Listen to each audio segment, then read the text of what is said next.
ACS কেলেঙ্কারি তো প্রশ্নপত্র পাস হয়েছে, শুনুন, প্রশ্নপত্র পাস হয়েছে, পাশের লোক আমাদের সরকার। Hello viewers, welcome to BK News, Khela Hobe 2021. On today's program, we have two very special guests. On my right, Mr. Mamnur Rashid Khan, President Youth Congress Rathabadi Assembly, and on my left, Mr. Riju Ahmed Talukdar, Secretary AGP Karimganj District. So before I start the program, let me clear one thing. আজকের যেটা programme হইব totally আমরা Sylheti version থাকবো, because আমরা viewers বা আমরা যত subscriber আছেন সব মানে আমরা ও রিজনে আছেন, ওদের লগে মানে রিজনাল টপিকের উপরে ডিসকাশন হইব আর সিলেটি ভার্সনও থাকবো। তো আমার first question mister Mamnur Rashid Khan, যে 2021 বিধানসভা নির্বাচন, এই বিধানসভা নির্বাচনে আপনারা কংগ্রেস পার্টি মহাজোটর কিতা প্ল্যানিং লই আপনারা ইলেকশন খেলরা? 2021 বিধানসভা নির্বাচনে আমাদের মহাজোট তথা কংগ্রেস সমর্থিত প্রার্থী আমাদের যারা গোটা বরাকবেলি, এখানে তো বরাকবেলি এন্ড করিমগঞ্জ যেহেতু কথা হয়েছে, 2021 বিধানসভা সাধারণ নির্বাচনের আমাদের গোটা আসাম ব্যাপী যে মহাজোট গঠন করা হয়েছে, তার লক্ষ্যে আমাদের বরাকবেলিতে মহাজোটের প্রত্যেকটা সমষ্টিতে প্রার্থী দেওয়া হয়েছে। আমাদের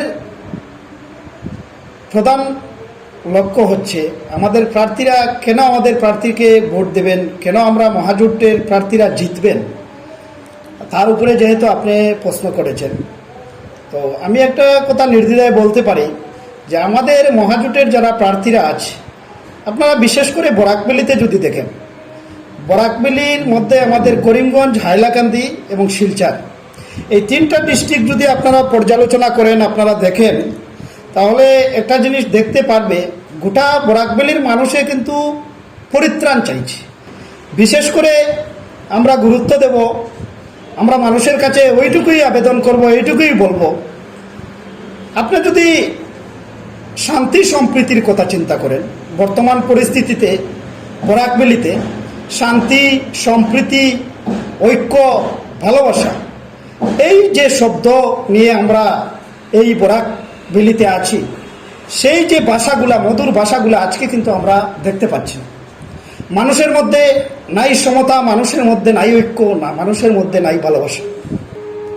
ধর্মের নামে মানুষকে হয়রানি করা, ধর্মের নামে মানুষকে অত্যাচার করা, এই যে বিভিন্ন ফুল দিয়ে যে বাগান আমাদের বরাকবেলিতে আছে, সেই বাগানকে ধ্বংস করার লক্ষ্যে একটি চক্র উঠে পড়ে লেগেছে।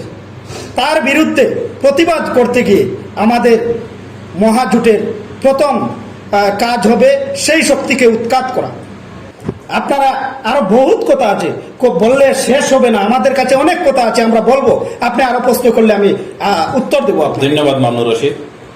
মিস্টার রিজু আহমেদ, আপনার কাছে সেম প্রশ্ন, যে 2021 আপনার মিত্রজোটের যে ক্যান্ডিডেট এখানে করিমগঞ্জে 5টা কনস্টিটিউয়েন্সিতে আছেন, তো এই 5টা স্পেশালি এই 5টা কনস্টিটিউয়েন্সিতে আপনার মানে কিটা এজেন্ডা আছে, কোন এজেন্ডা নিয়ে আপনারা ক্যাম্পেইন করবেন?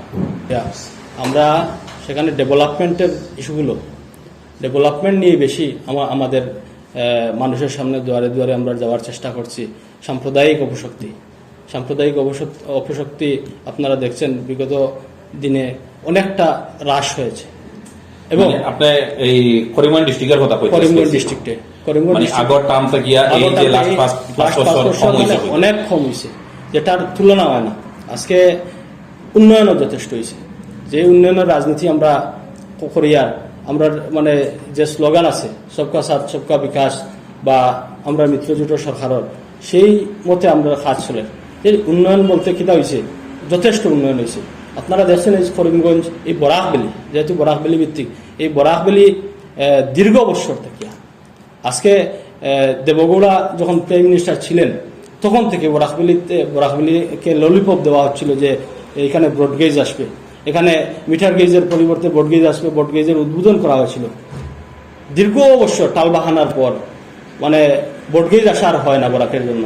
মিটার গেজ দিয়ে আমাদের মানে 5 ঘন্টার রাস্তা আমাদের 14 ঘন্টা 20 ঘন্টায় যেতে হচ্ছে। আজকে এই বিজেপি সরকার আসার পর, আসামে আসার পরই প্রথমে কি করছে, এই ব্রডগেজ লাইনটা মানে খুব কম সময়ের ভিতরে চালু করে দিয়েছে। তারপর মানে একটা ডিসিশন নিতে সময় যেভাবে কংগ্রেস সরকার টালবাহানা করেছে, সেই টালবাহানার জবাব মানে কম দিনের ভিতরে দিয়েছে বিজেপি। উন্নয়ন আগর টার্ম সরকারে কোন একটা স্টেপ লইতে হইলে বহুত লম্বা টাইম লাগছে, বহুত লম্বা টাইম। আপনারা সরকার আবার পরে মানে যেটা কংগ্রেস সরকারে 50-60 বছরে করতে পারছে না, বা এই ডিসিশনটা লইতে সময় বয় খাইছে বিভিন্ন অপশক্তির কাছে, এই ডিসিশন লইতে এই মিত্রজোটের সরকারে 4-5 মাসের ভিতরে এই ডিসিশন লইয়া বরাকরে দেখাইয়া দিছে, ত্রিপুরারে দেখাইয়া দিছে যে আমি কম দিনের ভিতরে আমি ব্রডগেজ বসাইছি।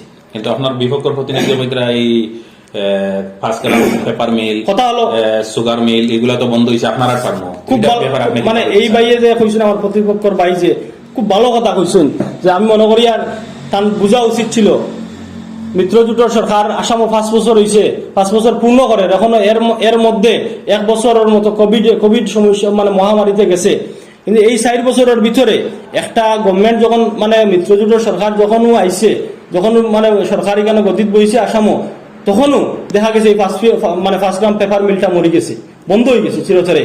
মানে আমার মিত্রজোটের সরকারের প্রতিশ্রুতি দিছিল যে এটা চালু করব, দেখা গেছে আমরা প্রতিশ্রুতি দিচ্ছে গভর্নমেন্ট হওয়ার আগে চালু করব, ভাবছে না যে এটার ভিতরে হাজার হাজার কোটি টাকার মেশিনারি এখানে ধ্বংস হয়ে গেছে, এখানে যে অত অব্যবস্থা হয়েছে, অত চুরি হয়েছে, অত লুণ্ঠন হয়েছে ফার্স্ট গ্রাম পেপার মিল, যেটা তুলনা হয় না। যেটা এটা ভাবছে হয়তো মেশিনারি ঠিক আছে, সবটা ঠিক আছে, হয়তো আসার পর চালু করা যাবে, দেওয়া হবে, মানে এই ধরনের একটা সুবিধা আসলো। কিন্তু যখন মিত্রজোটের সরকার এটা হাত দিয়া এটা ইনকোয়ারি করিয়া দিয়েছে, এটার অবস্থা এতটা চুরি করছেন যে মানে হাজার হাজার কোটি টাকা অস্তিত্ব বলতে নাই, খালি টিন আর স্ট্রাকচার গুলা দাঁড়িয়ে আছে। আগর টার্ম যারা আছে এরা এটার অবস্থা একদম শেষ করে গেছে। আপনি শুনুন একটা কথা, 5 বছরের ভিতরে মানে সরকার মানে এখানে বোয়ার পরেও একটা অত বড় ইন্ডাস্ট্রি, মানে যে ইন্ডাস্ট্রিতে হাজার হাজার কোটি টাকার ইন্ডাস্ট্রি, এটা বোয়ার পরেও যে পরে দেখা যায় কিনা এটা কিচ্ছু নাই, মানে এটা কিনা ফার্স্ট মানে ওই বিগত অত বছরে এটারে ধ্বংস করা হয়েছে, মানে এটা টুল করে দিয়েছেন, মানে শেষ খালি করে দিয়েছেন। আপনার কিটা প্রতিক্রিয়া? নিশ্চয় আমার প্রতিপক্ষ আমার যে ভাই যেটা বলেছেন, আমি চাই না কাউকে ব্যক্তিগত আক্রমণ করব, ব্যক্তিগত আক্রমণ করার জন্য এখানে আসিনি। আপনারা যে দেখেছেন নিশ্চয় এখানে গঠনমূলক আলোচনা হবে সেই ভেবেই আমরা এসেছি। আমার ভাই যে কথাটা বলেছেন যে 5 গ্রাম পেপার পিলটা একদম ভিতরটা শূন্য ছিল, তাই ওনারা যে প্রতিশ্রুতি দিয়েছেন সেই প্রতিশ্রুতি রক্ষা করতে পারেননি। কিন্তু জানতাম না যে আমার ভারতবর্ষের ইতিহাসে এ ধরনের একজন মিথ্যাচার প্রধানমন্ত্রী পাবো, সেটা ভারতবর্ষ তথা বরাকবেলির সাধারণ মানুষে কোনো দিনও আশা করেনি। একটি কথা পরিষ্কার, ওনারা যেগুলো প্রতিশ্রুতি দিয়েছিল প্রতিশ্রুতির কোনোটাও আগাগোড়া জানা নেই ওনাদের। ওনারা পরীক্ষা নিরীক্ষা আগাগোড়া কিছুই না জেনে বরাকবেলির গোটা মানুষকে বোকা বানিয়ে মানুষের লক্ষ টাকা দামের যে বুট অধিকার ওনারা বুট নিয়েছেন, সেই বুটকে একটি ললিপপ দেখিয়ে এই বুটগুলা নিয়েছেন। ওনারা ভিতরের যখন একটি মেশিনারি, একটি সরকারি প্রক্রিয়া ওনারা যখন জানেন না, তখন জনগণের কাছে এই মিথ্যা বিবৃতিটা কেন দেবেন? আমার প্রশ্ন হচ্ছে, আপনারা জানেন আসামে আমাদের বরাকে বরাক নবমী হয়েছে, বরাক নবমীর জন্য কোটি কোটি টাকা আসাম সরকার খরচ করেছে। আমাদের এই বরাক নবমী করে আমাদের বরাকবেলির কি উন্নতি হয়েছে? বিশিষ্ট আদানি আম্বানি বিভিন্ন শিল্প প্রতিষ্ঠানের মালিকদেরকে এখানে আনা হয়েছে।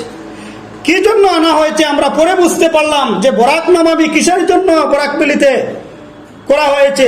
আমরা পরবর্তীতে বুঝলাম বরাক নবমীর বাহানা করে বাইরের শিল্পপতিরা এখানে নিমন্ত্রণ করে আনা হয়েছে, এবং কাচার সুগার মিল, 5 গ্রাম পেপার মিল, আরও যারা যেগুলা শিল্প প্রতিষ্ঠান ছিল সেই শিল্প প্রতিষ্ঠানগুলোকে দেখানোর জন্য ওনারা এনেছিলেন, যাতে কত টাকা দামে এই শিল্প প্রতিষ্ঠানগুলা বিক্রি করবেন। এই বরাক নবমীর পরেই আমাদের শিল্প প্রতিষ্ঠানগুলা বিক্রি হচ্ছে। ভাই আপনি বলবেন নিশ্চয়, আমি আমার কথাটা শেষ করছি, তারপরে আপনি বলবেন।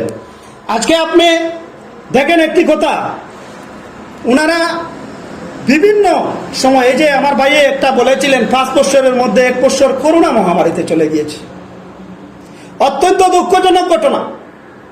বিভিন্ন রাজ্যে আমরা দেখেছি করোনা হয়েছে, করোনা মহামারী হয়েছে, সেই করোনাকে প্রতিরোধ করেছে সরকার। দিল্লির সরকার আপনার চিনেন, আম আদমি পার্টির অরবিন্দ কেজরিওয়াল, সম্মানিত একজন মুখ্যমন্ত্রী, উনি কিভাবে করোনাকে প্রতিরোধ করেছেন।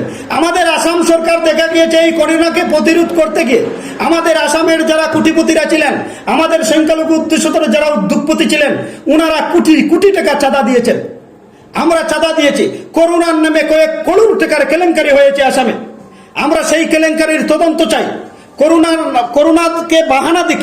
করোনাকে বাহানা দেখিয়ে কোটি কোটি টাকার কেলেঙ্কারি হয়েছে, এই বিজেপি সরকার করেছে। অত্যন্ত দুঃখের সহিত বলছি, আজকে বিজেপি বলেছে, আমার ভাই আরেকটি কথা উদাহরণ দিয়েছেন, সবকা সাথ সবকা বিকাশ, আরেকটা কথা ছেড়ে দিয়েছেন বিশ্বাস। সবকা সাথ সবকা বিকাশ সবকা বিশ্বাস। কোথায় সবকা সাথ, কোথায় সবকা বিকাশ? শুধু সর্বনাশী হচ্ছে। যদি সবকা সাথ সবকা বিকাশ হতো তাহলে কেন আজকে মাদ্রাসা বন্ধ হতো?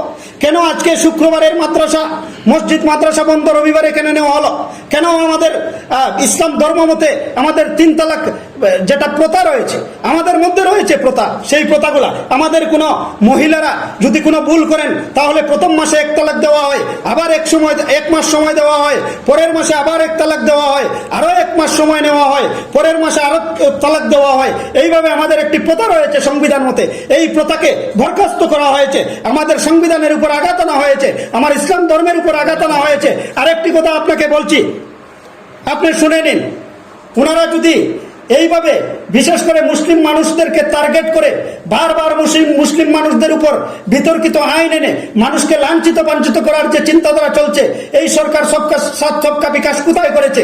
আজকে আপনারা জানেন, আমাদের মুসলিম ভাইরা যারা বিজেপি করেছেন, আমাদের দুই আছে, আমি অকপটে স্বীকার করে নিচ্ছি, আমরা কাউকে হয়তো মান সম্মান দিতে পারিনি, আমরা মর্যাদা দিতে পারিনি, হয়তো আমাদের কোনো ভাই ধুকে কুবে বিজেপি করছেন। আমি আপনারা আজকে বরাক কণ্ঠ নিউজ চ্যানেলের মাধ্যমে আমি আমার এই সমস্ত ভাইদেরকে অনুরোধ করছি, আপনারা যারা মান অভিমান করে বিজেপিতে চলে গেছেন, আপনাদের কাছে আমি অনুরোধ করছি, আপনারা আমাদের পুরানা জায়গায় ফিরে আসেন। আরেকটি কথা আমি বলছি, যারা আজকে আচ্ছা ঠিক আছে, আমি আমি আমি আমি আমার কথা শেষ করে নিচ্ছি। আজকে একটি কথা বলছি, আজকে একটা কথা হচ্ছে, না না দাদা ভাই, আপনি যখন বক্তব্য দিবেন ডায়াসের মতোই দেন, আমার কোনো অসুবিধা নাই। আপনার যদি কথা বলতে অসুবিধা হয় তাহলে আমার কোনো দেখার ব্যাপার নয়। আমি যে কথাগুলো বলবো, হ্যাঁ টু দ্য পয়েন্ট। আজকে এই ধরনের ক্ষতিগ্রস্ত গোটা ইসলাম মুসলিম সমাজ, আজকে আমাদের ভাইরা আবার বিজেপির পতাকা নিয়ে ঘুরে, আজকে আমার এক ভাইকে পাশে বসিয়ে যখন বিজেপির প্রভাবশালী মন্ত্রী ডক্টর হিমন্ত বিশ্ব শর্মা তখন বলেন, আমাদের মুসলিম মা বোনরা যারা ইজ্জতের সহিত বুরকা পরিয়ে আমরা বাইরে বার করি, ঘরে আমাদের ইজ্জতের সহিত ওনারা থাকেন, ওনাদেরকে বলছেন মুসলিম মহিলা মানুষ বানানোর মেশিন। অত্যন্ত লজ্জাজনক এবং অত্যন্ত দুঃখজনক বেদনাদায়ক কথা। আমাদের মা বোনদের কেন মেশিন বলবেন উনি বলবেন আবার মুসলিম দাড়িওয়ালা লুঙ্গিওয়ালা টুপিওয়ালার বুট লাগে না, মিয়া মুসলমানের বুট লাগে না। আবার কিসের ভিত্তিতে আমি মুসলমান একজন বিজেপি হয়ে মুসলমানের কাছে বিজেপির বুট ছাবো? অত্যন্ত লজ্জাজনক। সেইটুকু বিচার বিবেচনা করার জন্য আমি বরাকবেলির জনসাধারণের কাছে আমি এইটুকু বিচার চেয়ে নিচ্ছি। ধন্যবাদ মামনুর ভাই। রিজু ভাই আমার সেম কোয়েশ্চন, যে আপনি কইছেন সবকা সাথ সবকা বিকাশ, তো যদি সবকা সাথ সবকা বিকাশ হয় তাহলে হিমন্ত বিশ্ব শর্মার যে স্টেটমেন্ট যেটা আছে যে মিয়া মানুষের বুট লাগে না, এটা ব্যাপারে আপনি কিতাব হয়ে গেছে এবার কথা হইলে শুনেন, দেখুন এটা স্টেট লেভেল ইস্যু, যেহেতু আমরা বরাকবেলি এইভাবে মিয়া হইয়া মানে কোনোভাবে কোনো ইয়েরে বুঝায় না, কিন্তু আপনি দেখান একটা স্টেটমেন্ট যে আসামের মুখ্যমন্ত্রী সর্বানন্দ সোনোয়ালে কইছেন যে মিয়া মুসলমানের বুট লাগে না, বা এই ধরনের কোনো একটা স্টেটমেন্ট দেখান। হয়তো আজকে রঞ্জিত দাস বারগ্রাম আইয়া গেছেন, নীলামবাজার সাউথ করিমগঞ্জের বারগ্রাম আইয়া গেছেন, এখানেও হিন্দু মুসলিম ভোটার লাগিয়া এবং সংখ্যালঘু প্রার্থী দেওয়ার পক্ষেও তাই মত পোষণ করছিলা। এখানেও আজকে এইসব জিনিসগুলারে মানে যেভাবে কংগ্রেসে ইস্যু করে, যেভাবে সাম্প্রদায়িক বিজেপির কংগ্রেসের ইস্যু হইতে মানে এখন আপনি তো কইতে সবকা সাথ সবকা বিকাশ, তো সবকা সাথ সবকা বিকাশ করার পরে এবার সবকা বিকাশ করার পরে তো এখন যদি আপনি ওরকম স্টেটমেন্ট দেন যে মুসলিম মানুষের ভোট লাগে না আর লেডিস মুসলিম লেডিস, আজকে আমার একটা জিনিস বুঝাই যে সবকা সাথ সবকা বিকাশ যখন হইছে, আজকে যে চাকরিগুলা হইছে চাকরিগুলা কিনা মানে ইয়র হিমন্ত বিশ্ব শর্মা স্পেশালি মুসলিমরা চাকরি দিচ্ছেন না এগুলা কোনো একটা ঘটনা দেখায় যারা টেট পাস করছে মুসলিম দেওয়া হয়েছে যারা যে হিন্দু আসলো হিন্দু পাইছে খ্রিস্টান থাকলে খ্রিস্টান পাইছে এখানে তো আটকানি হয়েছে না আমি যদি একটা একটা বক্তব্য আপনি এত সময় যেগুলা কথা বলেছেন কংগ্রেস কংগ্রেসে দীর্ঘদিন মানে আবেগের রাজনীতি করে কারণ কি জানেন আপনারা যে এইভাবে চাকরি নকরিতে মানুষকে শিক্ষার ক্ষেত্রে যেগুলা চাকরি দেওয়া হয়েছে সবকা সাথ সবকা বিকাশের যে নিদর্শন আমার ভাইয়ে আমাদের সম্মুখে রাখছেন সবকা সাথ সবকা বিকাশ এখানে সরকারের কোনো অবদান নেই এটা হলো আমাদের যোগ্যতার অবদান আমি স্কুলে ভালো করে আমার ভাইয়েরা পড়াশোনা করেছে ওনাদের যোগ্যতার জন্য ওনাদের যোগ্যতার জন্য ওনারা চাকরি পেয়েছেন এখানে কেউ মানে আপনার ইয়ে কথা আটকাই যাবে কিন্তু এখানে তো সরকারের কোনো ফ্যাসিলিটি করছে না এখানে পার্সোনালিটি কেন করবে আজকে আমার যোগ্যতার মাধ্যমে আমি চাকরি পাবো সরকারের পার্সোনালিটি কিভাবে করবে না যদি মানে সরকারের রইলা কোনো তার ইন্টেনশন থাকতো যে ধন্যবাদ আপনার কথাটা মানছি আজকে এই যে চাকরি টেটর মাধ্যমে যেটা হচ্ছে আজকে সেই চাকরির বাহবা যদি বিজেপি নিতে চায় তাহলে আমি কোনো অবস্থাতে মানবো না কারণ ওই যে টেটের যে আইন যেটা গঠন করা হয়েছে আইন যেটা বানানো হয়েছিল সেই আইন কংগ্রেস সরকারের আমলে টেটের মাধ্যমে সেই সময় কংগ্রেসের স্বাস্থ্যমন্ত্রী হিমন্ত বিশ্ব শর্মা ছিলেন আজকের ইউটিলাইজ তো হইছে না বিজেপি টার্মে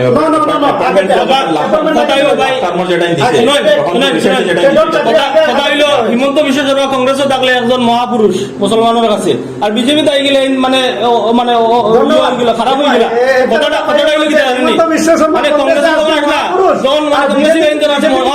আরেকটা জিনিস কথা হইলো কি আজকে আজকে ভাই মাউন্ট ভাই শুনুন আবার ওই হিমন্ত বিশ্ব শর্মা বিজেপিতে যাওয়ার পর বদরুদ্দিন বলে নির্বাচন খেলতে চাইছেন আমাদের ইউডিএফ দল পরিষ্কার ভাবে ঘোষণা করেছে আমাদের সিএম এর প্রার্থী কোনো সময় বদরুদ্দিন আজমল নয় তারপরে এখানে বদরুদ্দিন আজমলকে নিয়ে রাজনীতি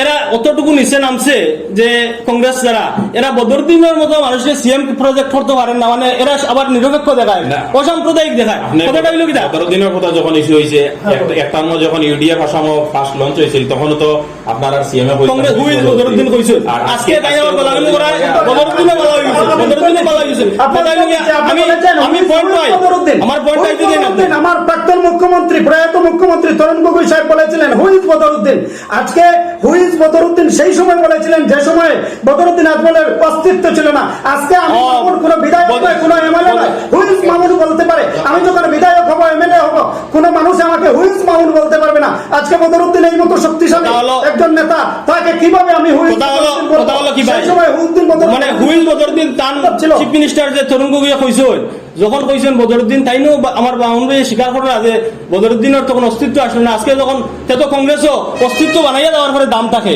এর আগে কোনো দাম থাকে না কথাটা হইল গিয়ে কংগ্রেসে মুসলিম মানুষরে দাম দেয় না কারণ এটার লাগে বদরুদ্দিন সাহেবরে তারা রিপ্লাই করছে তখন মানে তুচ্ছ তাচ্ছিল্য করছে হুইজ বদরুদ্দিন হওয়ার মতো সাহস পাইছে কিভাবে কংগ্রেস ধর্ম নিরপেক্ষ হয় কিভাবে সাম্প্রদায়িক হয় আজকে চাকরির ইস্যুটা কই সবকা সাথ সবকা বিকাশ আজকে যে মেধার ভিত্তিতে আমার ভাইয়া কইলাম মেধা তো যে মেধা হইছে এ পাইছে চাকরি কিন্তু দেখা গেছে ভাই কংগ্রেস শাসনের সময় মেধা দিয়া পরীক্ষা পাস করতে পারছে না এসিএস পরীক্ষা আওয়ার পরে বিজেপি আওয়ার পরে এই এসিএস পরীক্ষা টপার হইছে এই তামিয়া মারিম আপনাদের কি মনে হয় এই বিজেপি আমলে এসিএস পরীক্ষা প্রশ্নপত্র পাস হয়েছিল মানে প্রশ্নপত্র আমলে আইএসএস পরীক্ষা প্রশ্নপত্র পাস হলে আমাদের সরকার ব্যবস্থা নিয়েছে এবং উপযুক্তভাবে কতজন অ্যারেস্ট করেছে কতজন অ্যারেস্ট করেছে আমাদের স্বচ্ছতা আছে বলে আপনাদের সরকারের স্বচ্ছতা নেই আপনাদের সরকারের স্বচ্ছতা নেই আপনাদের সরকারের স্বচ্ছতা নেই তার জন্য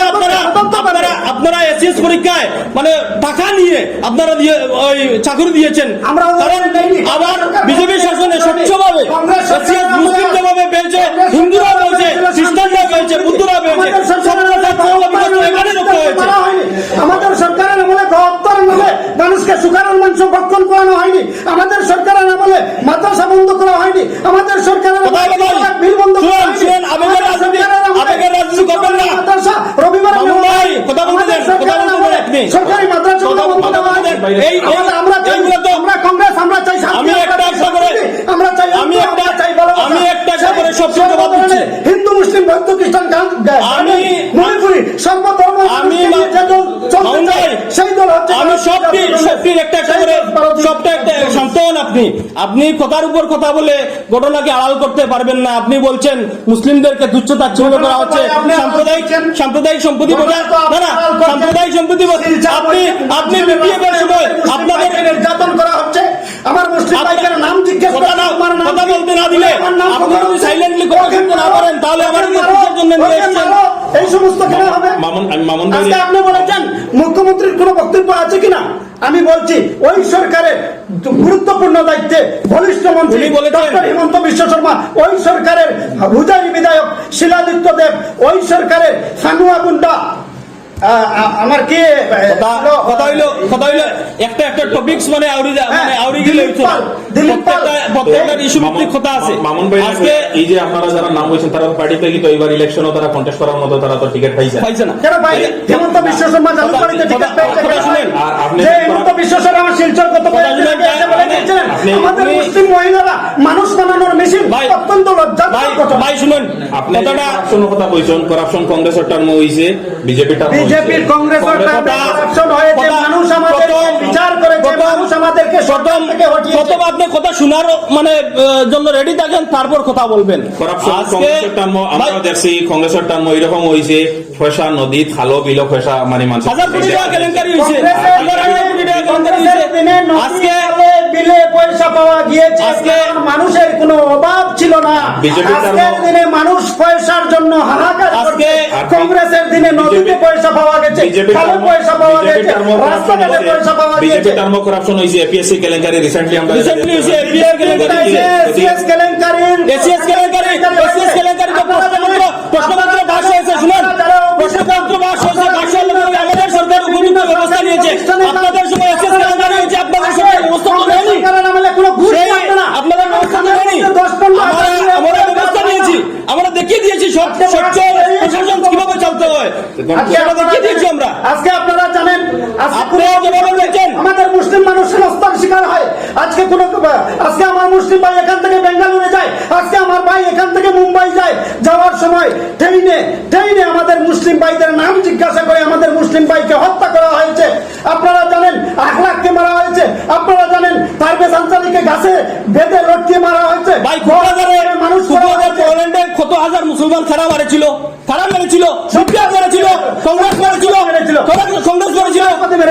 সন্ত্রাসবাদী মেরেছিল, কংগ্রেস মেরেছিল, বিপ্লব মেরেছিল।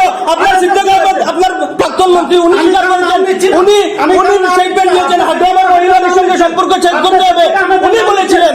আর আপনি বলছেন, আপনি কংগ্রেসের আসছেন এবং বলছেন বিপ্লবে মুসলমানের মাথার কাজ, আসামের মুসলমানের নয়নের মণি সিদ্দিক আহমেদ নিয়ে আপনি ব্যক্তিগতভাবে কথা বলবেন না।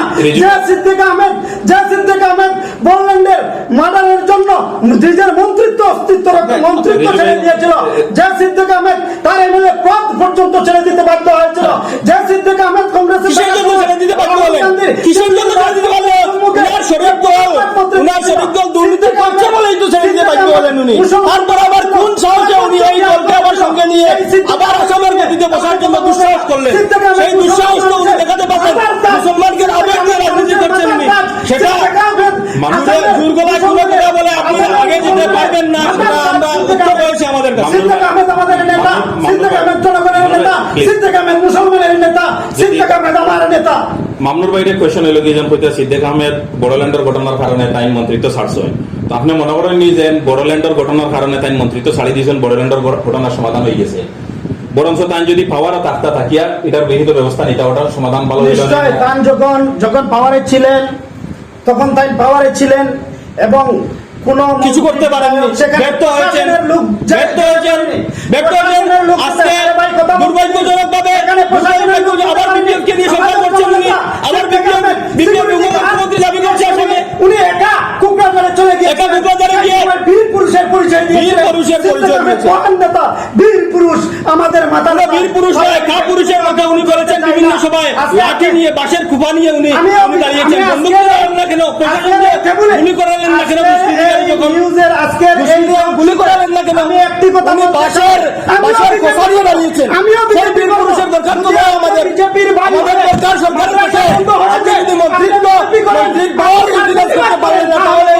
মুক্তির দরকার কি? বলবো, আমিও আপনার সাথে সহমত হবো।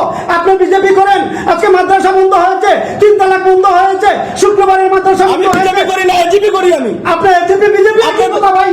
ভাই তাহলে তো বিপিএফ কি কথা? আপনি বিপিএফ এর মানুষ না না, কেন বিপিএফ কে মিলা? তাহলে কেন আমি বিজেপির মানুষ? একটা question, বিপিএফ তো আমাদের আমাদের মহাজোটে নেই, বিপিএফ তো আর ভাই মহাজুটি ভাই, আপনি আপনার বিভিন্ন স্টেটমেন্ট আছে, আগ্রামা মহিলার উপমুখ্যমন্ত্রী দাবি করছে।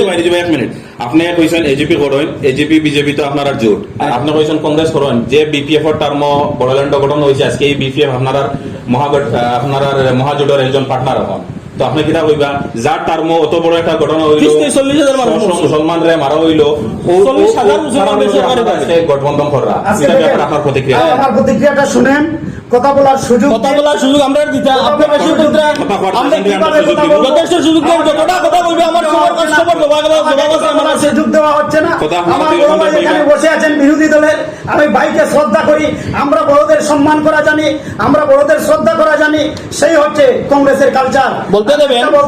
বলছি, যখন কুকরাঝাড়ে দাঙ্গা হয়েছিল তখন বিপিএফ কংগ্রেসের সাথে অ্যালায়েন্সে ছিল, বিপিএফ কংগ্রেসের সাথে অ্যালায়েন্সে ছিল, সেই দাঙ্গার জন্য আমি তো একা বিপিএফ কে যুক্ত করতে পারিনি, কংগ্রেসকে একা যুক্ত করেন আপনি? বিপিএফ কে দায়ী করতে পারিনি। কংগ্রেসও যুক্ত দাঙ্গা ছিল? আলাদা বস্তু, দাঙ্গা হচ্ছে আলাদা একটা ঘটনা, ও। সেটা হচ্ছে দুষ্কৃতীরা করেছে, সেটা মানে দুষ্কৃতীরা বিফল হলেন, করেছে। আপনার সেই প্রশাসনিক ঘটনা অবস্থা হচ্ছে, বিফল হলেন। মুসলিমদেরকে চিনাক্তকরণ করে বেঙ্গালুর গুয়াহাটিতে যেতে রাস্তায় ভাই, সেটা তো বিক্ষিপ্তভাবে একদিকে ঘটনা হয়েছে। খুন করা কিন্তু বড়োল্যান্ডে 30,000 মুসলমানরা মারা হইল। এটা তো আপনি বুঝতে, যুবক হত্যার আপনি হত্যা আপনি মাদ্রাসা মুসলমান মারিয়া মাদ্রাসা বাঁচানি, আজ যে গভর্নমেন্টে মুসলমানরে মারছে বিপিএফ, ও বিপিএফ এর লগে শরীক, ও বিপিএফ আবার দাবি করে যে আমি এই গভর্নমেন্ট মহাজোটের গভর্নমেন্ট আইলে আমি উপমুখ্যমন্ত্রী ওই পরিহন দই পারি। গতকালকে পরশু স্টেটমেন্ট দিয়েছেন আপনারা অত মানে অসাম্প্রদায়িক যখন সাম্প্রদায়িক ভাবে আপনাদের আপনাদের অবস্থা। আজকে আমি লোকাল ইস্যু নিয়ে কই, আজকে করিমগঞ্জ আমার প্রাক্তন মন্ত্রী সাহেব বলেছি, আজকে আপনি বিজেপিতে দেখেন, আজকে আপনি বিজেপি, আপনি ভাই আপনি বিজেপি করেন, এজিপি করেন, আমি বলছি আপনি বিপিএফ করেন, কংগ্রেস আপনি করেন, একটি কথার আপনারা তো প্রতিবাদ করেন। করেন, একটি কথার প্রতিবাদ করেন, আমি মেনে নেব। হিমন্ত বিশ্ব শর্মাকে গতদিন শিলচরে এসে বলেছিলেন আমাদের মা বোন মানুষ বানানোর মিছিল, তার প্রতিবাদ আপনি রাস্তায় বেরিয়ে করেন, তার প্রতিবাদ আপনি রাস্তায় বেরিয়ে করেন, আপনাকে আমি সাপোর্ট দেব। আপনার বিপক্ষ থেকে কোশ্চেন আসছেন হিমন্ত বিশ্ব আমি আমার উত্তর দিতে দেন।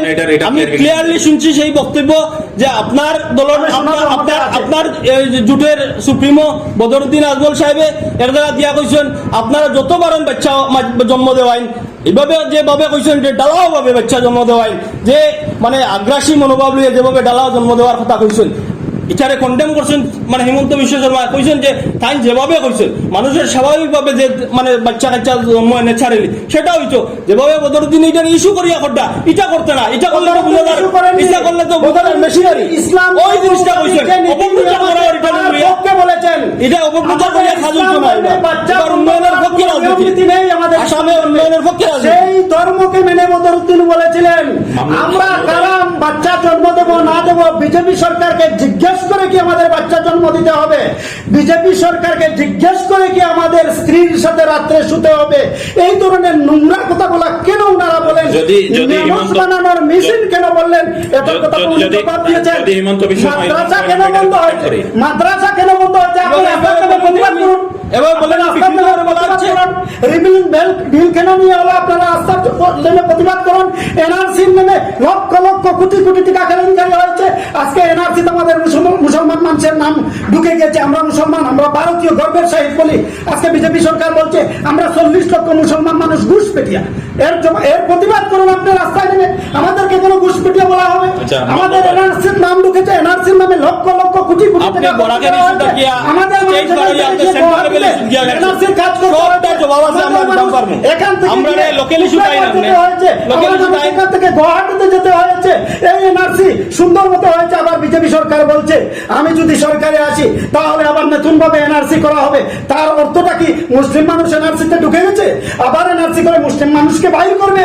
আমাদের মহাজোট গঠনের সরকার হবে, এনআরসি যেটা আছে সেটাই ভালো, সেটাই অরিজিনাল এনআরসি, সেটা আমরা আমাদের মহাজোট সরকারে সেটা ঘোষণা করবে। মানে এটা আমাদের ভুলভাবে এটা কংগ্রেসের বার্তা একটা মেসেজ দেওয়ার চেষ্টা করেন যে এটা সুপ্রিম কোর্টের ব্যাপার, পুরা ম্যাটারটা, পুরা এনআরসি ব্যাপারটা দেশের সর্বোচ্চ কিছু সরকার চালাচ্ছে। দেশের সর্বোচ্চ যদি এটা হতো তাহলে বাবরি মসজিদ, আজকে বাবরি মসজিদের প্রশ্নে জানা। আচ্ছা, বাবরি মসজিদ আজকে কেন বাবরি মসজিদ বাবরি মসজিদের বাবরি মসজিদে কার সময় ভাঙা হয়েছিল? বাবরি মসজিদ কার সময় ভাঙা হয়েছিল? কংগ্রেসের সময় হয়েছিল, কংগ্রেসের সময় হয়েছিল, মাথায় তিলক দিয়ে কংগ্রেসের সময় হয়েছিল। গম্বুজে কিন্তু নরসিংহ রাও প্রধানমন্ত্রী ছিলেন, আমরা কি জানি নাকি?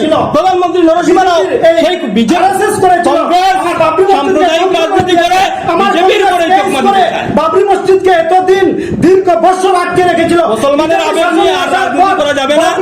মুসলমান ধ্বংস করে মুসলমান মন্দির বানানো আর নির্দিষ্ট গতিতে রাজনীতি করবে। আপনি বড় ভাই, আপনি মিত্র জুটে আছেন, আপনি রাস্তায় নামিয়ে প্রতিবাদ করেন। কি করবো প্রতিবাদ? মানুষের উপরে যেভাবে অতর্কিত আক্রমণ, গহত্যার নামে মানুষ খুন, মব লিঞ্চিং করে মানুষ খুন করা হয়েছে। আপনারা বলে ভাই অত্যন্ত ভাই কংগ্রেসের আমলে আজকে কলেজে বলে আমাদের আপনি বলতে দেবেন না তো, তাহলে আপনি বলবেন বলি একা আপনার দীর্ঘ সময় বক্তব্য থাকবে আর আমি বলবো না, উত্তর তো দেবেন। হিন্দু অধ্যুষিত এলাকার যেতে আপনি তো এখানে দায় সেশন করেন না, আমাকে মারবে। কংগ্রেস শুধু এটা চায় না, কংগ্রেস চায় এটা হবে না। আপনি বন্ধ করেন, আপনার কথা বলছো, বক্তব্য বন্ধ করেন। নিরাপত্তা আমি বলা যুক্তি বলবো না, আমি আমার কাছে যথাযথ সঠিক যুক্তি রয়েছে, সেই যুক্তি দিয়ে আমি প্রশ্ন করব। আমি গলা জুড়ে কাউকে কোন দলকে সাম্প্রদায়িক করতে চাই না। গেস্টে আমরা একটা রিকোয়েস্ট রাখবো, পয়েন্ট টু পয়েন্ট মানে আনসারটা শর্ট করবা। কথা হলো আমরা এই গভর্নমেন্ট, আপনি দেখেন বড়োল্যান্ডে যে দাঙ্গা হয়েছে সেটা বিপিএফ কংগ্রেসের সরকার ছিল। আমাদের যে মিনিস্টার, আমাদের বরাকের প্রাক্তন মন্ত্রী রয়েছেন যিনি, উনিও এখানের দায়িত্বে মন্ত্রিসভার দায়িত্বে ছিলেন, উনি কন্ট্রোল করতে পারেননি। উনি প্রশাসনকে যখন নিয়ে গিয়েছেন তখন প্রশাসন ওনার কথা শুনেনি, উনি চিফ মিনিস্টারকে ফোন করে, চিফ মিনিস্টারও মানে কাছে বলে উনি ব্যর্থ হয়েছেন, এরপর রিজাইন করেছেন। বড়োল্যান্ডে বেসরকারি মুসলমান মেরেছেন। আজকে লোকের যদি ইস্যু থাকে তাহলে আমি প্রবলেমে আসেন। আজকে উনারা কি উজালা গ্যাস দিয়েছে মানুষের ঘরে ঘরে, দেয়নি? নেক্সট কোয়েশ্চন, এটা ক্লিয়ারিফিকেশন লাগিয়েছে। নেক্সট কোয়েশ্চন, করিমগঞ্জ ডিস্ট্রিক্টে আপনারা 5টা সিটের মধ্যে সবচেয়ে বেশি জিতার চান্সেস কোনটা সিট আছে? আমাদের মহাজোটের, আমাকে প্রশ্ন করছেন মহাজোটের, আমাদের মহাজোটের করিমগঞ্জ আসনে আমাদের বদরপুর, দক্ষিণ করিমগঞ্জ, নর্থ করিমগঞ্জ, পাতারকান্দি, রাতাবাড়ি, আমাদের 5টি আসনই মহাজোটের অনুকূলে আসবে। সেটা আমরা আশাবাদী। মানুষে পরিবর্তন চায় না, মানুষে চায় পরিত্রাণ, মানুষে চায় না আচ্ছা দিন, মানুষে চায় যে আগের দিন ছিল সেই দিন। 5টার মধ্যে আপনি যদি মানে র্যাঙ্কিং করতে চান, কোনটা সবচেয়ে বেশি নাম্বার 1 আপনার রাখবা জিতার চান্সেস? আমাদের দেখেন প্রত্যেকটা সমষ্টি আমাদের নাম্বার 1-এ আছে, প্রত্যেকটা সমষ্টি আমাদের নাম্বার 1-এ আছে। আপনাদের র্যাঙ্কিং করা যায় কোনটা 1 নম্বর রাখতে চান? র্যাঙ্কিং বুঝেন, আপনি শুনেন, আজকে যখন ভোট কাউন্টিং আরম্ভ হবে, আমাদের এজেন্টরা থাকবেন, প্রত্যেকটা কাউন্টারে আলাদা আলাদা থাকবে।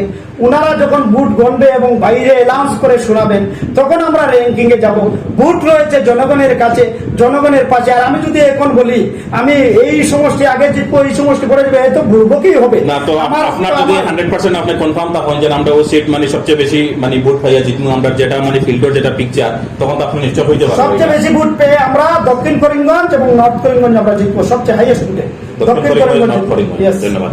আপনার কাছে সেম কোয়েশ্চন, যে করিমগঞ্জের 5টার মধ্যে আপনার আর কোনটা সিট মানে জেতার বেশি সম্ভাবনা আছে? আমরা পুরো বরাহর মানুষ, করিমগঞ্জের মানুষ পরিবর্তনের রাজনীতি এবং উন্নয়নের রাজনীতি চাচ্ছে, এবং এই উন্নয়নের রাজনীতিতে এরা মত দিয়ে মানে গত যে লোকসভা নির্বাচনের 2টি সিটি, বরাকের 2টি সিটি মানে এই বিজেপিকে উপহার দিয়েছে, মিত্রজোটের আমার সরকারকে উপহার দিয়েছে।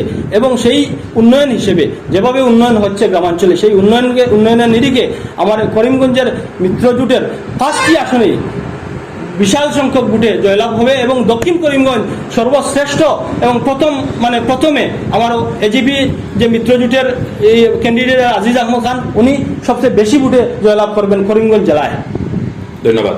আমি মনে করি ওই যে আমার ভাই যেটা বলছেন, আমার কোনো কথা নেই, কিন্তু একটা কথা বলতে চাই। সেই দক্ষিণ করিমগঞ্জে আমি একটা কথা যদি বলি, আমাদের যিনি বর্তমান ক্যান্ডিডেট আছেন এজিপি জনাব আজিজ আহমেদ খান সাহেব, উনাকে সম্মান করি, শ্রদ্ধা করি। যেহেতু একজন বিধায়ক, আমাদের দায়িত্ব এবং কর্তব্য তাকে বড়দের শ্রদ্ধা করা, বড়দের সম্মান করা, সেটা ভারতীয় জাতীয় কংগ্রেস করে থাকে। কিন্তু একটা কথা বলি, মিথ্যাবাদীকে আমরা আশ্রয় নেইনি, মিথ্যাবাদীকে বিশ্বাস করি। উনি একটা কথা আপনাদের অবগতির জন্য বলেছি, বিভিন্ন সময় আপনারা দেখেছেন গত কয়েকদিন আগে উনি আজিজ আহমেদ খানের বক্তব্য ছিল যে মহাজোটের যিনি প্রার্থী থাকবেন তাকে উনি সমর্থন করবেন, এবং একটি কথা বুকে হাত দিয়ে বলেছিলেন, সিদ্দিক সাহেবকে উনি চ্যালেঞ্জ জানিয়েছিলেন যে সিদ্দিক সাহেব, আমি বুকে হাত দিয়ে বলছি মহাজোটের যিনি প্রার্থী হবেন তার পক্ষে আমি থাকবো। সিদ্দিক সাহেব কি আপনি বলতে পারবেন? সিদ্দিক সাহেবের গুয়াহাটি থেকে উনি বলেছিলেন যে মহাজোটের যে প্রার্থী হবে ওকেই আমি সমর্থন করব। তাহলে যে দল থেকে উনার পরিচিতি ছিল, দল থেকে যে দল থেকে উনার পরিচিতি ছিল, এই যে হুজুর আমাদের বদরুদ্দিন আজমল, উনাকে নস্যাৎ করে রাতের রাত অন্ধকারের মাধ্যমে গোটা সমষ্টিকে অন্ধকারে রেখে হাতির ছবির পিছনে হাতির লেজে ধরেছেন। কিন্তু আমাদের জনতা সিদ্দিক আহমেদ আপনার প্রতিক্রিয়া কি এটার কথা? যে কথা দিয়েছিলেন সেই কথাই আপনার প্রতিক্রিয়া কি? কথা মানে রাইতে রাইতে দল বদলাইয়া অন্য দলে দল বদলাইয়া গেছে কথা, মানে এটার উপরে আমার ইয়ে আছে। জুটোর টিকিট কনফার্ম হওয়ার আগে সিদ্দিক সাহেব আধা ঘন্টা আগে মানে বিভিন্ন নিউজ চ্যানেলে বার হয়েছে যে তাই যদি এটা যদি ইয়রে দেওয়া হয় না, এই সমষ্টিটা যদি কংগ্রেসকে ছাড়িয়া দেওয়া হয় না, তাই সুস্মিতা দেবরে লইয়া কইছেন যে জুটও ক্যান্সেল হয়ে যাব, জুট বঙ্গ হয়ে যাব, এই ঘোষণা দিতে পারলা। আর আজিজ খান হলো দেওয়ায় 200 হয়ে গেছে। একটা কথা, কংগ্রেস যখন মানে সমতট গিয়া দক্ষিণ করিমগঞ্জে যখন বিধায়ক সিদ্দিক আহমদ নির্বাচিত হয়েছেন, নির্বাচিত হইয়া উনি আবার কংগ্রেস সরকারকে সমর্থন জানাইছেন। কংগ্রেস সরকারে আবার টিকিট দিছে না পরবর্তী নির্বাচন হচ্ছে, আবার নির্দল নির্বাচিত লড়িছেন, নির্দল লড়িয়া এর পরবর্তী আবার কংগ্রেসে জয়েন করছেন, কংগ্রেসে আবার টিকিট পাইছেন, টিকিট পাইয়া আবার এরপরে এমপি ইলেকশনও আবার উনি যখন কংগ্রেসের টিকিট দিছে ললিতমোহন শুক্লবৈদ্যরে, উনি আবার বিপুল ভোটে এআইইউডিএফের ক্যান্ডিডেট, তখন জুট হয়নি, রাধেশ্যাম বিশ্বাসকে জয়ী করছেন। এরপরে প্রত্যক্ষভাবে অ্যানাউন্স করেছেন যে উনি অ্যানাউন্স করছেন যে এআইইউডিএফ রাধেশ্যাম বিশ্বাসে দেও। এর বাদে আবার উনি কংগ্রেসের মহাজোট আবার কংগ্রেসের নির্বাচনে খালিয়া হারছেন। হারার পরে ইউডিএফ এবং কংগ্রেসের অ্যালায়েন্স হয়েছে।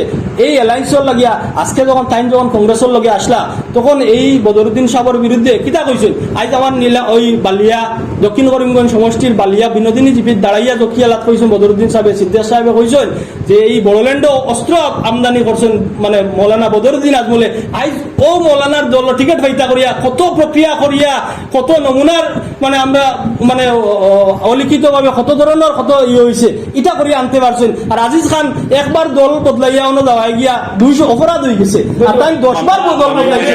এত অপরাধ হয়েছে না ভাই, এত অপরাধ হয়েছে না, এত আজমল এখন আজমলও ঠিক আছে। আর আগে আজমল সন্ত্রাসবাদী, আজমল একটা কথা পরিষ্কার, আমার ভাই বক্তব্য তার একটা কথা আইছে, সিদ্দিক আহমেদের যত প্রথম সমতা, পরে কংগ্রেস, পরে নির্দল, আবার কংগ্রেস। সিদ্দিক আহমেদ একটি বারও ঘোষণা করেননি যে আমাকে যদি দলে টিকিট দেয় না আমি দলের সাথে থাকবো। উনি ওয়াদা রেখে ওয়াদার খিলাফ করেননি। আজিজ আহমেদ খান ওয়াদা দিয়েছেন, ওয়াদার খিলাফ করেছেন। আমি একজন মুসলিম হিসাবে ওনাকে তওবা করার জন্য অনুরোধ করছি। আরেকটি কথা হচ্ছে, আজকে সিদ্দিক আহমেদের কথা বলছেন আপনি যে উনি বলেছেন সুস্মিতাকে সাথে নিয়ে যে মিত্রতা ভঙ্গ হয়ে যাবে, সেটা তো মহাজোটের টিকিটের 2 জন দাবিদার ছিলেন, আজিজ আহমেদ এবং সিদ্দিক আহমেদ। সেটা তো টিকিট আনার আগের কথাটা হচ্ছে, টিকিট আনার পরে তো আর উনি ওয়াদা খেলাপ করেননি। টিকিট আনার পরে তো কথা দিয়ে কথা রাখেননি, কথা দিয়ে কথা রাখেননি আজিজ আহমেদ খান। সিদ্দিক আহমেদ যেভাবে কথা দিয়েছিলেন এবং উনার কথার একটি গ্যারান্টি আছে, উনি বলেছিলেন মহাজোটের টিকিট। সিদ্দিক আহমেদ হচ্ছে বাঘের বাচ্চা, তাই উনার কথার দাম ছিল এবং উনার কথার দামের মূল্য দিতে গিয়ে রাজনৈতিকভাবে যদি মানে রাজনৈতিকভাবে যদি মানুষ কোয়েশন যেন কইতরা আপনি সিদ্দিক আহমদ মানে বাঘের বাচ্চা কান কথার জায়গা থাকেন। লাস্ট টার্ম ইলেকশনও আমরাও শুনছি যে তাই এরকম কথা হয়েছে যেন বদরুদ্দিন আজমলে বড়োল্যান্ডও মানুষের হাত অস্ত্র উঠাইয়া দিছে। বদরুদ্দিন আজমল উমরাত যাইন তওবা করার লগে, তো হো টার্ম বদরুদ্দিন আজমল বিলেই নাসলা, এই টার্ম বদরুদ্দিন আজমল হিরো বনে গেছে। ইউ টার্নটা এই যে ইউ টার্ন মারলা তাই এটা ফিসে কি যদি টাইম টার্ন জায়গাটা হইতে নিশ্চয়ই এবার ইলেকশন হতেন কইতা বদরুদ্দিন আজমল খারাপ মানুষ, কিন্তু এবার বদরুদ্দিন আজমল জিন্দাবাদ। আমি প্রথমে সিদ্দিক আহমেদের ধন্যবাদ দিয়ে এই কথাগুলো লাগিয়া, কারণ সিদ্দিক আহমেদের খুব ভালো কথা কইছেন বদরুদ্দিন সাহেবের প্রশ্ন ব্যাপারে কইছেন যে তাইনু স্বীকৃতি দিতে এটা ধন্যবাদ, খুব ভালো না, কইছেন না, না, ধন্যবাদ ধন্যবাদ, জানাইতে ধন্যবাদ, তাই বিষয়ে বিষয়টা চাইছি। খুব ভালো কথা ধন্যবাদ, বদরুদ্দিন সাহেব ধন্যবাদ, ধন্যবাদ মেটা যে বদরুদ্দিন অস্তবাড়ি করার কারণে থ্যাংক ইউ ভাই আপনারা দেখুন সবে আপনার প্রশ্ন একদিকে আমার ভাই উত্তর আরেকদিকে আপনি clear আমি করেছেন, ধন্যবাদ ও কারণে সিদ্দিক আহমেদ সাহেবের যে কথাটা আজকে আপনি যেভাবে সিদ্দিক আহমেদের নাম বারবার নিতরা বিজেপি যেভাবে বদরুদ্দিন আজমল হইয়া মানে সাম্প্রদায়িক রাজনীতি করতে চান সাউথ করিমগঞ্জে সিদ্দিক কইয়া সাম্প্রদায়িক রাজনীতি করার কোনো অর্থও নাই সিদ্দিক সাহেবের যখন সিদ্দিক বলে ধর্ম মানে সাম্প্রদায়িক হয়ে যায় তাহলে তো সিদ্দিক আমাদের হিন্দু মানুষ এখানে দিত সাম্প্রদায়িক যদি হয়ে যায় সিদ্দিক আমাদের একজন ব্যক্তি ধর্ম নিরপেক্ষ প্রার্থী উনি ওনার নাম যদি নিলে সাম্প্রদায়িক হয়ে যায় তাহলে তো আপনি সাম্প্রদায়িক সিদ্দিক আমাদের সাম্প্রদায়িক উনি আপনি একটা দিচ্ছেন সাম্প্রদায়িক হিন্দুর দুয়াই দিয়ে ওনারা ক্ষমতায়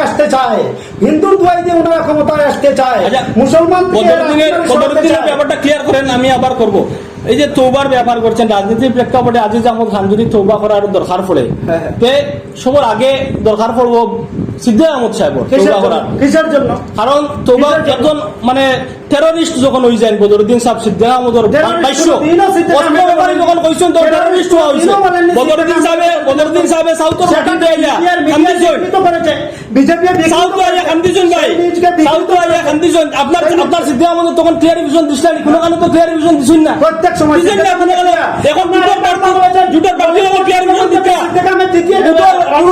ফুট ফারাইটা করে ক্লিয়ারিফিকেশন দিতে কথা বলেছেন রাধেশ্যাম বিশ্বাসকে সিদ্দিক আহমেদ জিতিয়েছেন সেই কথা তো বলছেন আপনি ইউডিএফ এ ভোট দিয়ে আপনি দুনিয়ার মানুষ জানে এই সব মানুষ জানে আজকে বরাকের মানুষ জানে আমি কিভাবে বলবো এটা স্বীকার করছি সিদ্দিক আহমেদ রাধেশ্যাম বিশ্বাসকে জিতিয়েছেন এটা আমরা স্বীকার করি সিদ্দিক আহমেদ এমন একজন নেতা আপনারা একজন এমএলএ হয়ে একটা লোকসভা সমষ্টিকে জিতাতে পারেন এবং সিদ্দিক আহমেদ প্রকাশ্য ঘোষণা করেন আপনার নেতাকে দলবিরোধী কাজের জন্য আপনি প্রমাণ করে দিলেন যে আপনি নিজেই প্রমাণ করে দিলেন সিদ্দিক আহমেদ দলবিরোধী কাজ করেছিলেন সেই দলবিরোধী নেতাকে আপনারা কিভাবে টিকিট দিলেন সেই বরাকের মানুষ কাটতে সিদ্দিক আহমেদ কথা যদি দেয় তাহলে সেই কথা রাখে সেই কথা অনুযায়ী রাধেশ্যাম বিশ্বাসকে জয়ী করে এটা আমিও স্বীকার আপনি স্বীকার করছেন তাহলে আপনি আজকে দলবিরোধী কাজ করছেন আপনি আপনাদের আজকে ভোট ভিক্ষা চাওয়ার এই কংগ্রেসের টাকার কংগ্রেসের টাকার আপনারা মানে পদত্যাগ করার দরকার আপনারা সবাই আপনারা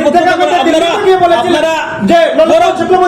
বড় তাকিয়ে আপনারা যদি বেইমানি করেন ও বড় তাকিয়ে বেইমানি করিতে ই করে তাকিয়ে বেইমানি যদি আমি করি যে আমি বালা মানুষ হইলাম নি কইছেন আজকে আপনারা আপনি ঘোষণা দিতরা আপনিও কইতা যে গড় তাকিয়ে আপনারা বেইমানি করছেন তাহলে বেইমানি করছেন আপনারা আপনারা এই বিয়োগে দিছেন বেইমানি করেননি সিদ্দিক আহমেদ দিল্লিতে নেতৃত্বকে দিয়ে বলেছেন এপিসিসির নেতৃত্ব বলেছেন এমপি আসলেন সিদ্দিক আহমদ সিদ্দিক কেন এমপি আসলেন দিল্লিতে মিনিস্টার তো আসাম আসলেন না আপনার সংবিধান আসামের মিনিস্টার দিল্লিতে যেতে পারেন না যেতে পারেন কিন্তু আপনি দিল্লিতে যেতে পারেন না আপনার কি পারমিশন লাগবে সেটা নয় সে কথাটা বলিনি আমি সিদ্দিক আহমেদ মিনিস্টার দিল্লিতে যেতে কি আপনাদের পারমিশন নিয়ে যেতে হবে আমার ভাই যথেষ্ট আগর মানে হাসল কথাটা আমি দলিত খালি সিদ্দিক আহমেদ একজন ক্যাবিনেট মিনিস্টার রাহুল গান্ধী আমাদের নেতায় যে কোনো সময় সিদ্দিক আহমেদকে তলব করে দিল্লিতে নিয়ে যান সিদ্দিক আহমেদ একজন জননেতা উনি যে কোনো সময় দিল্লিতে চলে যান আপনার কথায় বুঝতে পারছি যে সিদ্দিক আহমেদ কোনোদিন দিল্লিতে যান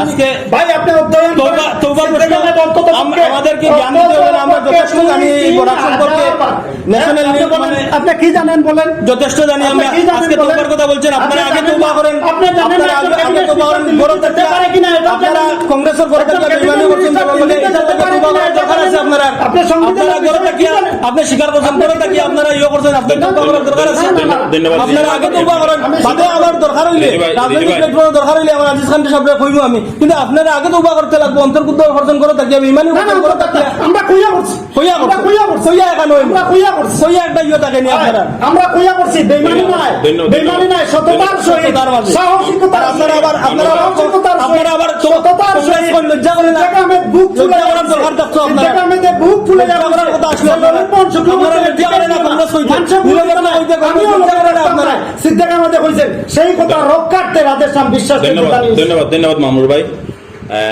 এখন ভিউয়ার্সের উপরে আপনারা খুব সুন্দর একটা ডিবেট দেখছেন তো আপনারা ডিসাইড করবা যে খারে ভোট দিতা খার ফেভারে ভোটটা আপনারা মানে প্রিসিয়াস মূল্যবান ভোটটা আপনারা ইয়ে করতা সব এখন আপনারা উপরে এখন আপনারা বিবেচনা করবা আর দুই গেস্টে thank you so very much for spending your precious time আর ইন নিয়ার ফিউচার আমরা দরকার হলে আপনারা কল করবো আপনারা আইবা থ্যাংক ইউ সো মাচ